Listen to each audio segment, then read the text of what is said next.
नमस्कार साथियों, स्वागत है आप सबका आकाश एकेडमी में। तो आज की वीडियो में हम बात करेंगे हिंदी साहित्य के कुछ और महत्वपूर्ण प्रश्नों के बारे में जो कि आपके एग्जाम के लिए काफ़ी ज़्यादा महत्वपूर्ण है। तो आप सभी विद्यार्थी वीडियो को कंप्लीट देखिएगा, एंड तक देखिएगा और किसी भी प्रश्न को स्किप मत कीजिएगा क्योंकि एक एक प्रश्न जो है काफ़ी महत्वपूर्ण है। तो चलिए वीडियो को शुरू करते हैं। अगर वीडियो आप लोगों को पसंद आए तो लाइक जरूर कीजिएगा और चैनल को सब्सक्राइब करने के साथ साथ वीडियो को जरूर शेयर कीजिएगा। तो चलिए वीडियो को शुरू करते हैं और देखते हैं आज के महत्वपूर्ण प्रश्नों को। तो देखिए, सबसे पहला प्रश्न दिया गया है। देखिए, पहला ही प्रश्न कितना महत्वपूर्ण दिया गया है। प्रश्न है कि आधुनिक काल का दूसरा नाम है, यानी आधुनिक काल को किसी और नाम से भी जानते हैं, तो वह नाम कौन सा है कि आधुनिक काल का दूसरा नाम क्या है। ऑप्शन दिए गए हैं। ऑप्शन पहला दे रखा है श्रृंगार काल, ऑप्शन बी गद्य काल, ऑप्शन सी व्याकरण काल या ऑप्शन डी काव्य शास्त्र काल। तो देखिए, आधुनिक काल का दूसरा नाम अगर आपसे पूछा जाए, अगर यही प्रश्न एग्जाम में आता है तो याद रखिएगा आधुनिक काल को जो है गद्य युग यानी गद्य काल भी कहा जाता है। इसका दूसरा नाम है, आधुनिक काल का दूसरा नाम है गद्य युग या गद्य काल। तो याद रखिएगा इस प्रश्न का जो राइट आंसर हो जाएगा ऑप्शन बी यानी गद्य काल। याद रखिएगा, अच्छा प्रश्न है। आधुनिक काल का दूसरा नाम है गद्य काल। अब इसके बाद देखिए नेक्स्ट देखते हैं। देखिए अगला प्रश्न दिया गया है, गंगावतरण के रचनाकार हैं। गंगावतरण के रचनाकार हैं। ऑप्शंस दिया गया है। देखिए, मैथिली शरण गुप्त या ऑप्शन बी सूर्यकांत त्रिपाठी निराला या ऑप्शन सी जगन्नाथ दास रत्नाकर या ऑप्शन डी शिव मंगल सिंह सुमन। तो देखिए, गंगावतरण के रचनाकार हैं। अगर आपने अच्छी तरह से पढ़ा होगा तो आपको पता होगा। तो मैं आपको बता दूं, गंगावतरण के रचनाकार, इस प्रश्न का जो राइट आंसर होगा, याद रखिएगा ऑप्शन कौन सा सही हो जाएगा, सी। याद रखिएगा जगन्नाथ दास रत्नाकर जो है गंगावतरण के जो है लेखक हैं या रचनाकार हैं। याद रखिएगा जगन्नाथ दास रत्नाकर, यानी थर्ड ऑप्शन जो है सही हो जाएगा ऑप्शन सी। अगला प्रश्न दिया गया है। देखिए अगला प्रश्न है, काफी महत्वपूर्ण प्रश्न है। नई कविता के महत्वपूर्ण कवि हैं। देखिए, अच्छा प्रश्न है एग्जाम के लिए। सबसे पहले तो आप इस पे स्टार बना लें, एग्जाम के लिए काफ़ी अच्छा प्रश्न है, पूछा जा सकता है आपसे। नई कविता के महत्वपूर्ण कवि हैं।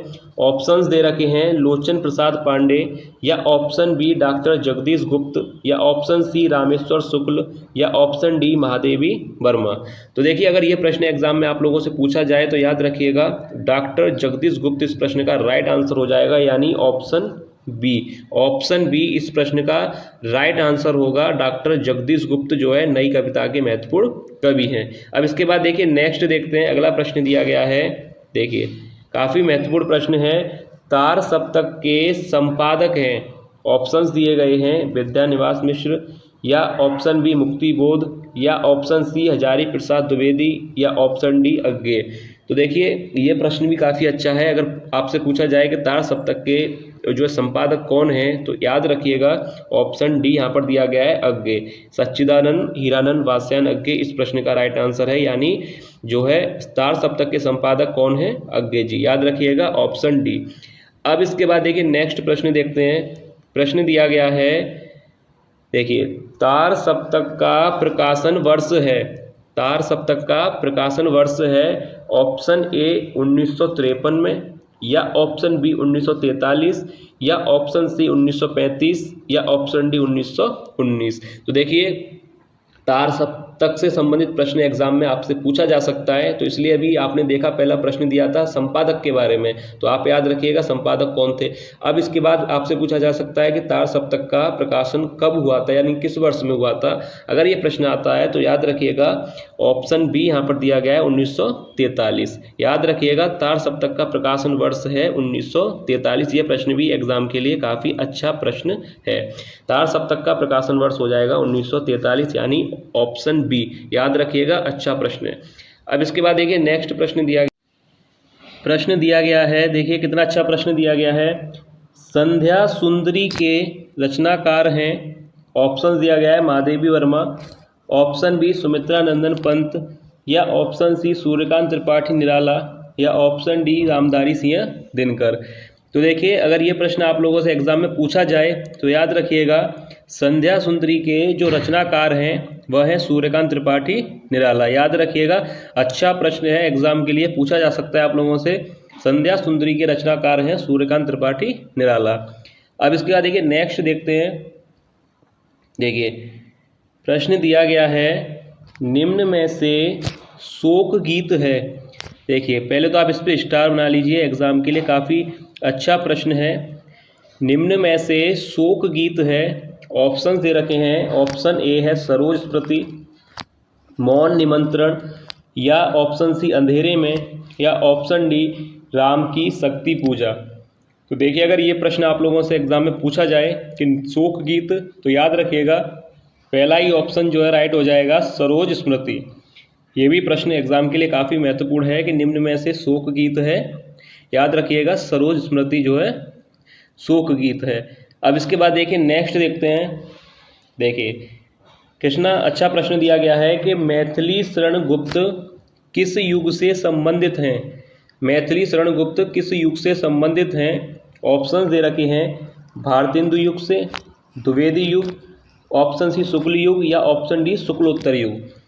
तो याद रखिएगा मैथिली शरण गुप्त अगर आपने पढ़ा होगा उनके जीवन परिचय के बारे में, तो मैथिली शरण गुप्त जो है किस युग से संबंधित हैं, यानी ऑप्शन बी द्विवेदी युग। याद रखिएगा द्विवेदी युग से संबंधित हैं मैथिली शरण गुप्त। अब इसके बाद देखते हैं नेक्स्ट क्वेश्चन दिया गया है। देखिए कितना अच्छा प्रश्न पूछा गया है। बिहारी सतसई किस काल की रचना है। बिहारी सतसई किस काल की रचना है। ऑप्शन दिए गए हैं। ऑप्शन ए आदिकाल की, ऑप्शन बी भक्ति काल की, ऑप्शन सी रीति काल की, या ऑप्शन डी आधुनिक काल की। तो देखिए बिहारी सतसई किस काल की रचना है, सरल प्रश्न है, आप लोगों को पता होगा इसका आंसर। तो देखिए बिहारी सतसई के बारे में अगर आपसे पूछा जाए कि किस काल की रचना है, तो याद रखिएगा ऑप्शन सी यानी रीति काल की ये रचना है। बिहारी सतसई जो है रीति काल की रचना है, याद रखिएगा सरल प्रश्न है। और इसी तरह के प्रश्न जो है आपको एग्जाम में देखने को मिलेंगे। अभी देखिए इसके बाद नेक्स्ट प्रश्न दिया गया है।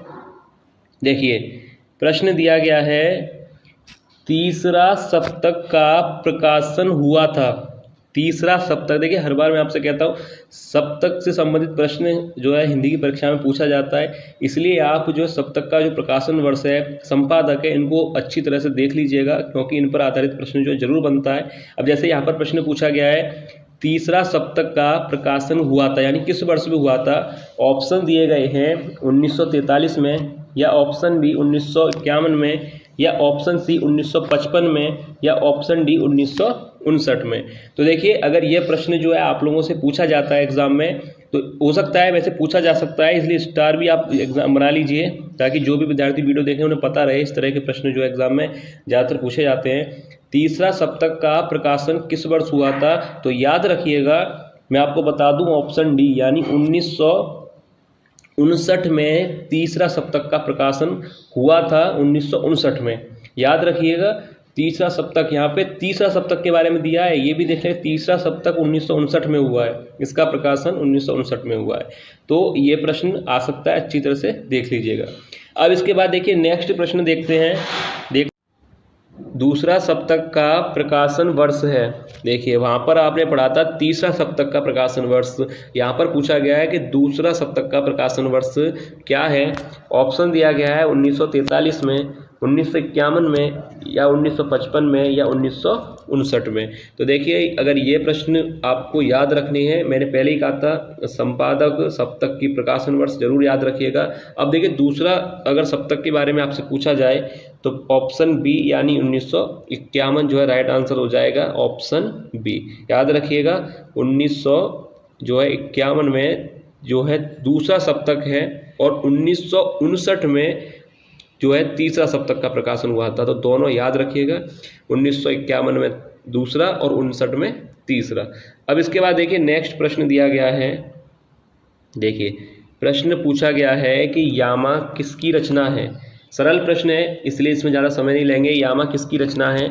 Option A Jaishankar Prasad, option B Suryakant Tripathi Nirala, या ऑप्शन सी महादेवी वर्मा, या ऑप्शन डी राम कुमार वर्मा। तो देखिए यामा किसकी रचना है, इस प्रश्न का जो राइट आंसर हो जाएगा, क्या राइट आंसर होगा, ऑप्शन सी महादेवी वर्मा। सरल प्रश्न है, यामा जो है किसकी जो कृति है यानी किसकी रचना है, महादेवी वर्मा की। तो सरल प्रश्न है। अब इसके बाद देखिए नेक्स्ट प्रश्न दिया गया है। देखिए प्रश्न दिया गया है कि राम की शक्ति पूजा के रचिता हैं, राम की शक्ति पूजा के रचिता हैं ऑप्शन ए गिरजा कुमार माथुर, या ऑप्शन बी केदारनाथ सिंह, या ऑप्शन सी सूर्यकांत त्रिपाठी निराला, या ऑप्शन डी रामधारी सिंह दिनकर। तो देखिए राम की शक्ति पूजा, अगर ये प्रश्न आपको एग्जाम में मिलता है देखने को, तो इसका याद रखिएगा आंसर हो जाएगा सूर्यकांत त्रिपाठी निराला। राम की शक्ति पूजा के रचनाकार हैं, याद रखिएगा सूर्यकांत त्रिपाठी निराला इस प्रश्न का राइट आंसर होगा।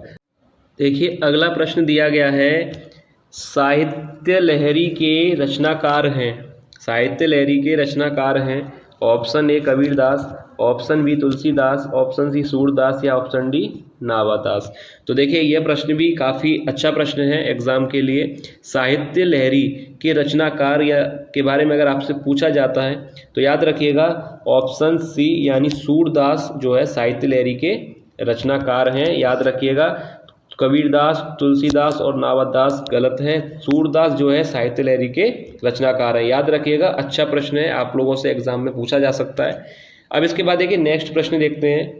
देखिए प्रश्न दिया गया है कि साहित्य सहचर के लेखक हैं, अभी पूछा गया था कि साहित्य लहरी, अब यहाँ पर पूछा गया है कि साहित्य सहचर। दोनों रचनाओं में काफ़ी अंतर है, दोनों के रचनाकार भी अलग हैं। साहित्य सहचर के लेखक हैं option A Mahavir Prasad Dwivedi, Hazari Prasad Dwivedi, option C Gulab Rai, या ऑप्शन डी जयशंकर प्रसाद। तो देखिए साहित्य सहचर के लेखक के बारे में अगर आपसे पूछा जाए तो याद रखिएगा हजारी प्रसाद द्विवेदी इस प्रश्न का राइट आंसर होगा। साहित्य लहरी के सूरदास हैं और साहित्य सहचर के हजारी प्रसाद, दोनों में अंतर याद रखिएगा, गलत मत कीजिएगा। साहित्य लहरी सूरदास, साहित्य सहचर के हजारी प्रसाद द्विवेदी, दोनों प्रश्न अलग हैं, दोनों ही के रचनाकार अलग हैं, याद रखिएगा। तो ये था आज की वीडियो का जो है लास्ट प्रश्न। तो उम्मीद है कि आप लोगों को वीडियो पसंद आई होगी, आज के जो है प्रश्न आप लोगों को पसंद आए होंगे। अगर वीडियो आप लोगों को अच्छी लगी है तो लाइक जरूर कीजिएगा और चैनल को सब्सक्राइब करने के साथ साथ वीडियो को शेयर जरूर कीजिएगा। तो चलिए मिलते हैं नेक्स्ट वीडियो में ऐसे ही और महत्वपूर्ण एमसीक्यू के साथ। तब तक आप लोग तैयारी करते रहें, अपनी अच्छी तरह से मेहनत करते रहें, सफलता जो है आपको जरूर मिलेगी।